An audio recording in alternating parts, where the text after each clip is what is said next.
So hello, everyone. I'm Melissa Pache. I'm the CEO at the Whistler Chamber of Commerce. And today is Wednesday, June 9th, 2021. I can't believe it's already been a year. We've been going through COVID, and here we are talking with WorkBC. So the first thing I'd like to do is acknowledge that we are having this virtual meeting on the shared territories of the Squamish Lillooet Nations, and we honor their language, culture, land, and traditions. Today we have with us Natalie, Program Manager, WorkBC Employment Service Center, and your office is serving the Sea to Sky communities from Squamish all the way to Mount Currie. So welcome, Natalie. The labor challenge is not new, as you know, to the Whistler businesses and the Whistler business community. However, this pandemic has magnified this issue to critical levels, and not just in Whistler, but across the country and in many places globally. The purpose of our conversation today with Natalie is to provide our members and the broader business community with information on a provincially led program called WorkBC Wage Subsidy, not to be confused with the federal program, which is the Canada Emergency Wage Subsidy. So welcome, Natalie. Thank you. I've seen you quite a bit lately, always on virtual Zoom calls, but you've attended several of our Chamber's Advocacy and Action member input sessions and over the past few months, and become extremely familiar with the critical labor issues we're facing and how this is impacting businesses, both operationally and financially. So really appreciate you taking the time to be with us today and talking us through this program. So why don't we start with explaining to our members and the broader business community, what is WorkBC? Absolutely. So WorkBC is an employment service program that is available across the province, and we provide services primarily to job seekers, but we do provide support to employers as well. So there's a lot of resources that we can support employers, such as reducing their time and effort with recruiting, access to funding, services and support to help retain and hire staff. Great, thank you. So today we really specifically want to talk about the WorkBC Wage Subsidy program. Can you tell us a little bit more about that, or a lot about that, because that's really what we're here to talk about. Absolutely. Yeah, jump right in. So the WorkBC Wage Subsidy program is not a new program. However, there has been some recent changes to better support the recovery of the local labor market and the economy here in British Columbia. But I will highlight the purpose of the wage subsidy program and explain some of the changes that have been implemented to better support the business network as a whole. Right. So the wage subsidy program is an opportunity for employers to hire new or recently laid off staff due to COVID, and looking to get some financial support to alleviate the financial burden of the wages. So essentially where this comes in is that we're offsetting the cost of hiring an individual by subsidizing a portion of their wages for a period of time. So that is primarily the main purpose. The additional purpose that we're really excited about as well is that it also provides job seekers the opportunity to have paid work experience. So where the wage subsidy has a win-win situation is that where an employer could potentially hire an individual that may lack either some existing skills or education relevant to the job, where the individual could then be part of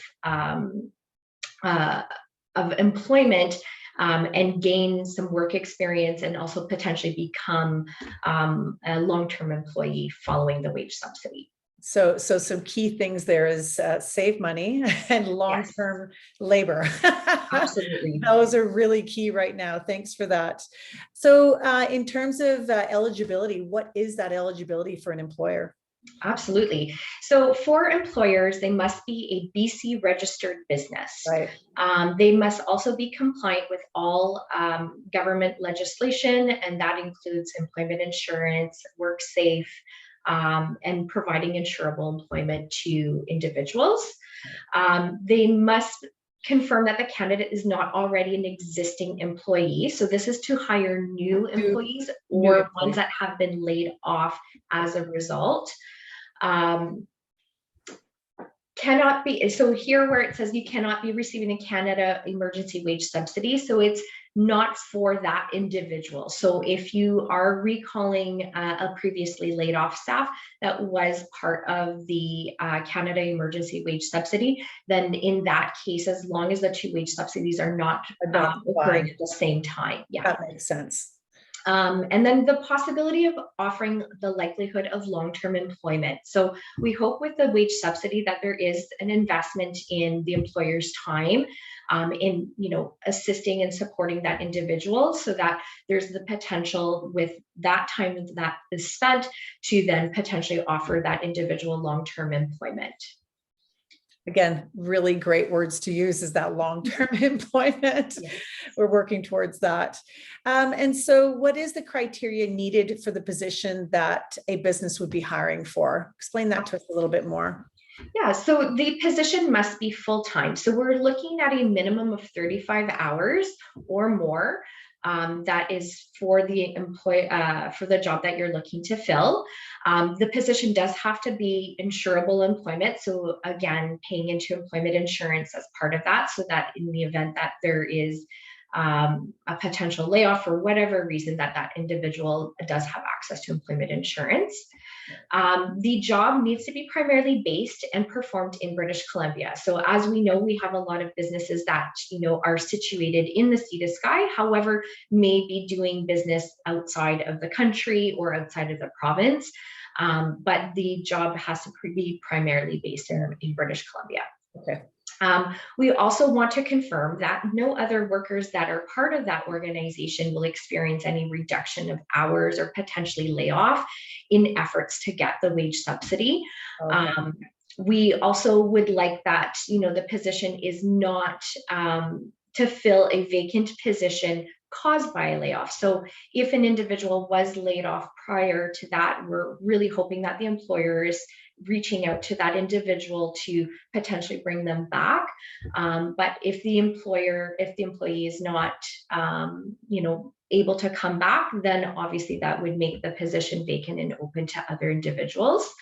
As well as that we would prefer that we don't have employers lay off a staff in order to rehire to get the wage subsidy, because we cannot guarantee that the individual would be eligible in that case. That makes sense. And of course, paying reasonable competitive wages based on, what the market is saying. WorkBC has information about starting median wages and higher wages that are based on averages that are collected through different like Census or Stats Canada and different resources across the province. So if an employer is unsure of what wage to offer, this is really usually a good place to there as well. Yeah, exactly. And you're there to support through the eligibility and asking questions and answering the questions and supporting the business throughout this whole process, I would imagine. Absolutely. Absolutely. Great. So I wonder then, what's the difference then between a WorkBC match and an employer referred? Absolutely. So the two ways an employer can currently access the wage subsidy is through an employer referred or WorkBC match. And the difference between the two is that an employer referred means that an employer says, hey, I found a great candidate. I would like to hire this person through the WorkBC Wage Subsidy, and here's their information. So that means that the employer has sought out and found the candidate themselves. The WorkBC match is when the employer might reach out to our organization and say, I have a vacant position to fill and I need a candidate for this position. So in these situations, what we would do is then go through our candidate list of clients that we're currently working with, who have identified potentially working for an organization or for a specific type of job, and then we would facilitate a referral or a match. Okay. That employer ultimately will interview the individual and make sure that they're a good fit for their organization. And if so, then we can proceed with the next steps of the WorkBC match. The other piece that's not listed here as well is we have job seekers currently working with us that are marketing themselves with the WorkBC as well. So, it is very possible that you may have an applicant that will present themselves and let them know that they are eligible for the WorkBC Wage Subsidy program, therefore providing information about the program and suggesting to contact us to learn more about how we can make the employee can actually market themselves. Oh, okay, interesting. I didn't know about that part. Yeah. Very interesting. And I see that there's a maximum subsidy length of 24 weeks. Yes. So currently, because of the changes that the wage subsidy in this province has taken place to help recover businesses. Currently, all the wage subsidies are maxed out at 24 weeks, which is 6 months. So in the past, employers who have utilized the wage subsidy program have had various different lengths depending on the individual. And that may come back later down the road when the economy begins to recover. But at this time, it's for 24 weeks, which is 6 months. So you have 6 months of potentially getting the wages covered for a good portion and percentage to help offset some of that financial burden. Wow, that's fantastic. That's really good news. And I guess the next question is the big one is what portion of the wages are covered in the wage subsidy program? So this is, of course, that cost savings to businesses, and what can they see as an advantage to this? Yeah, so for WorkBC wage subsidies, for most part, we have general wage subsidies. So again, for 24 weeks to 6 months, and we have it separated into 3/3. The first third, which is the first 8 weeks, we cover 50% of the wages that are covered. And it's up to $500 weekly. So where we have, jobs that potentially have really high wages, there is a cap of $500 per week. But again, that is discussed and advised when the agreement is laid out. The second third is at 25%. So for the next 8 weeks, it'll be at 25% reimbursement. And then for the final 8 weeks is at 15%. And the purpose of the sliding scale is that as the individual is integrated into your organization, they will become more independent in their role, needing less support on the job. So that is for our general clients. However, in Sea to Sky, we do have a younger demographic. So we have individuals that are considered priority clients that may fit into this, as well as we have individuals that do have disabilities. So for individuals that are under the age of 30, and again, exempting high school students, and individuals that may have a disability, whether that's visible or invisible, the wage subsidy is a little bit higher. So again, still with the 24 weeks, but for the first 8 weeks, we covered 75% of the wages, followed by 50, and then dropping down to 25 in the final 8 weeks. Okay. So these are individuals that, could potentially get a higher wage subsidy, but again, based on the applicant's application, that information is provided to us when the individual does apply, and then we will implement the subsidy. So it's not necessary for an employer to advise us of this information because we don't know when they apply. Well, that's understandable. That makes sense. Yeah. So how many of these subsidies can a business have? Absolutely. So people stirred up and excited about this, but there's got to be sort of a maximum, I would suspect, on being able to apply. So what does that look like? So at any given point, it is up to 5 active wage subsidies that one business under one CRA number. So your business number will have to be provided in the application process. So you can have up to 5 active wage subsidies at any point. It is a total of 10 over the course of a year. So that, definitely when you kind of do the math over the course of the year, that there's quite a few applications that could be happening depending on your business size and hiring needs, that you could potentially have a lot of cost savings happening there. That makes, yeah. And what is the eligibility requirements of a candidate that is that a business might be seeking to hire with the wage subsidy program? Yeah, so so this program, because it is geared towards the unemployed individuals, and hence of why we are WorkBC. So the individual, the candidate itself, must be unemployed at the time of the application. Okay.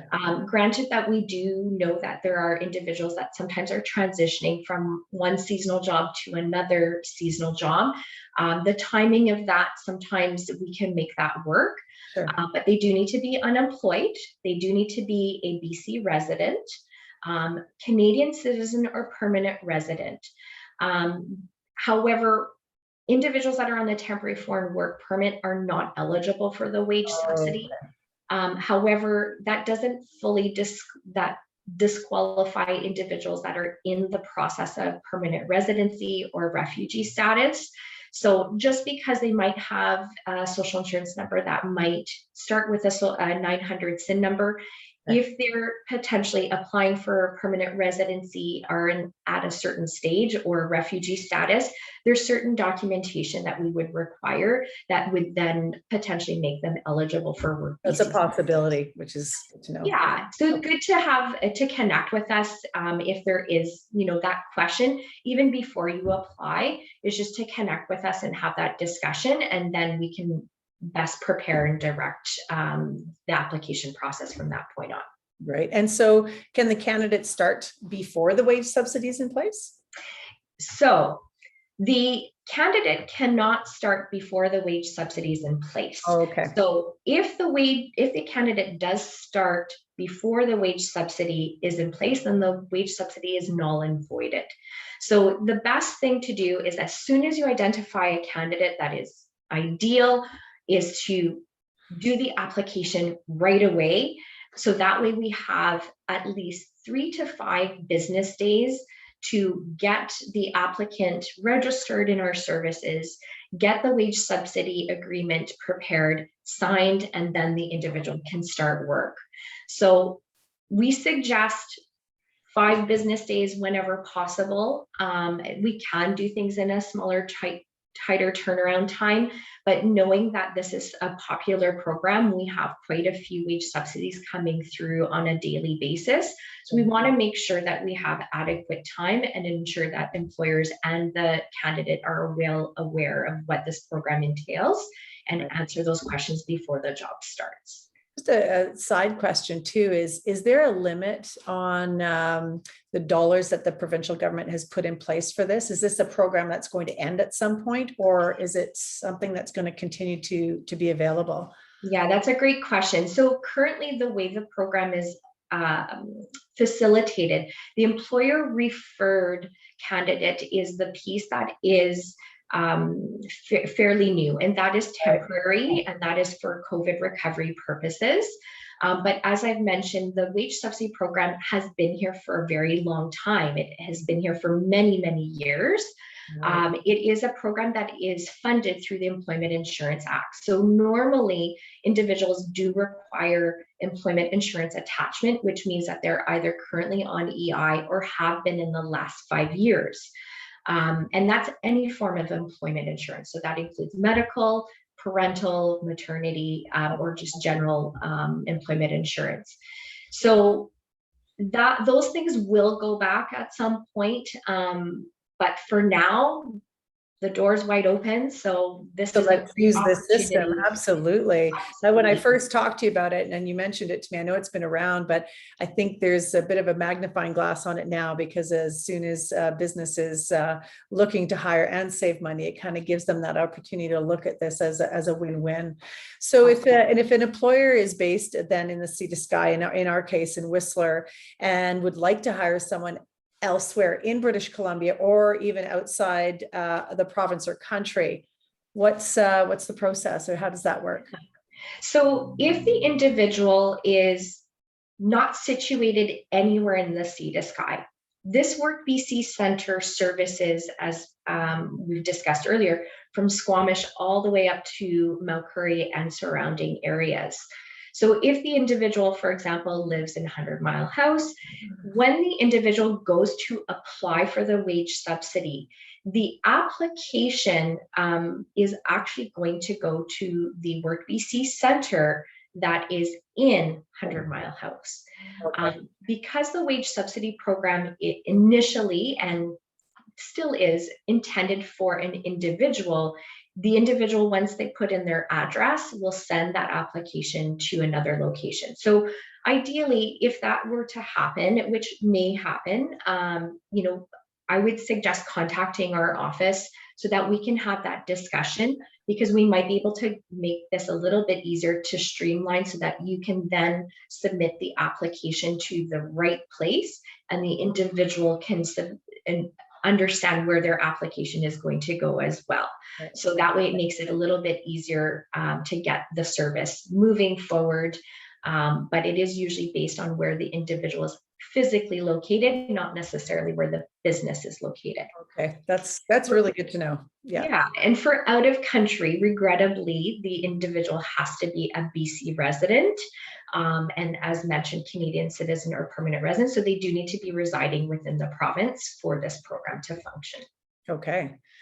And I guess the next big question would be, how does someone apply for this? Yeah, so on the WorkBC website, there is, if you Google wage subsidy WorkBC, you will come across a link, and that one landing page will explain the process of how to apply for the wage subsidy program. It probably will take you maybe 5 to 10 minutes to do the application. However, if support is required, we encourage individuals and businesses to contact us so that we can guide you to the appropriate location and guide you through the process. There's an excellent employer guide that's also attached on how to complete the application and explaining the different steps that are involved in that. So we encourage employers to also read the employer guide as well before starting the application.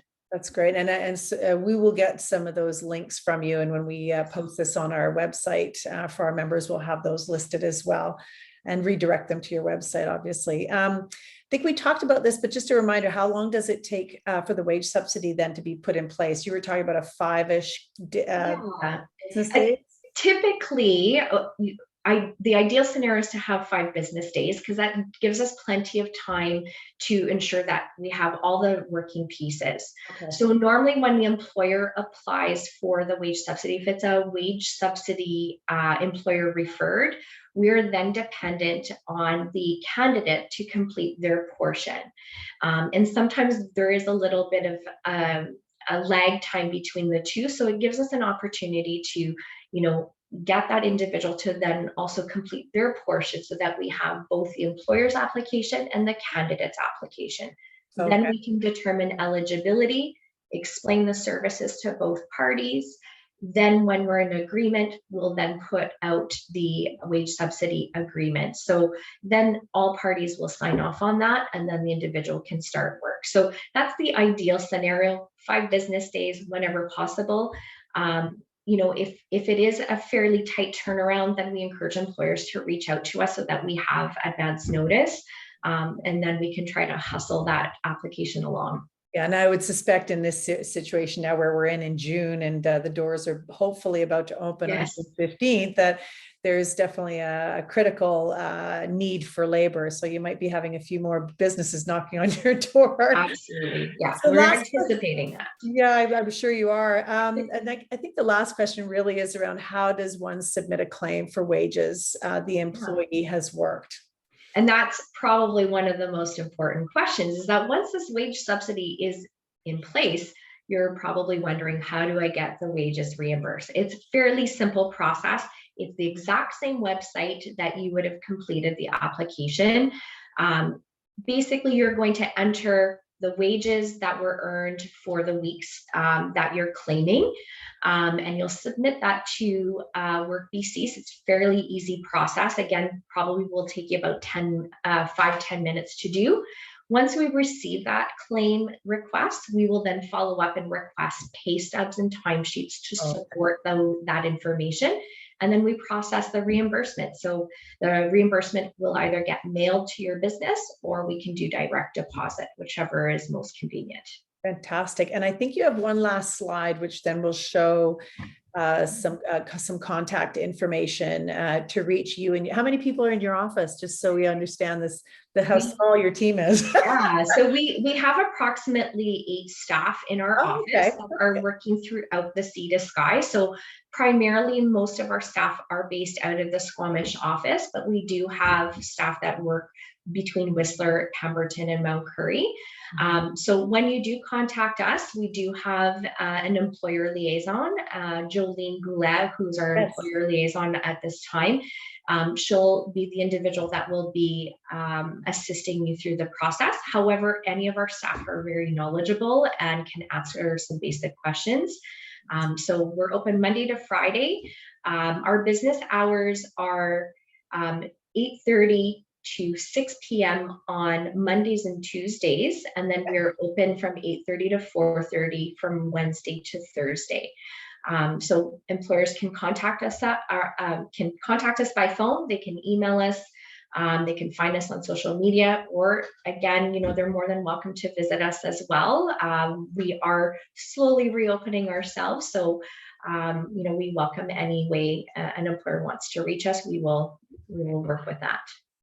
That's fantastic. Wow, that's a lot of information. I'm sure our members and the broader business community is going to be interested in learning more about this. And I know that there's already several of this program being used in our community. So we'll see how this works out for everybody. But it's a great solution to a very critical issue right now. And I really want to thank you and your team for coming to our advocacy and action sessions and understanding the need for this kind of information to be out there to our members. So hopefully we'll see you next week on June 16th at the next advocacy and action session. It's in the morning, it's at 10 o'clock. So let me know and I'll register you if you'd like to show up for that. Maybe some people will have some questions for you, but other than that, thanks again, Natalie. Your work is tremendous, and this was a great informative session. So thanks for supporting our community. Well, thanks for having us, and thanks for giving us the opportunity to share this exciting news with the Sea to Sky business community. Thank you very much. Thank you.